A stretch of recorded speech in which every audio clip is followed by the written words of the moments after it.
உங்களை சுற்றி அந்த வைஃபை, இறைவனுடைய வைஃபை நெட்வொர்க் ஃபார்ம் ஆயிரும். நீங்கள் இருக்கிற இடமெல்லாம் உங்களுக்கு நல்ல மகிழ்ச்சியான இடமா, தீமை நடக்காத இடமா, ஆபத்து இல்லாத இடமா அப்படி மாறிடும். உங்கள் வாக்குக்கு நல்ல பெருமை வரும். உங்களுடைய செயலுக்கு, உங்களுடைய பார்வைக்கு, உங்களுடைய இருப்புக்கு எல்லாத்துக்கும் ஒரு மகிமை வரும். அதுதான் குளோபல் ஸ்லாப்.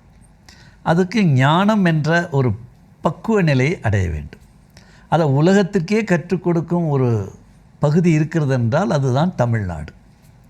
அந்த மொழி தான் தமிழ் மொழி, சும்மா கிடையாது. தமிழ் மொழி இறைவன் உண்டாக்கிய மொழி என்று ஞானசம்பந்த பெருமான் கூறுவார்.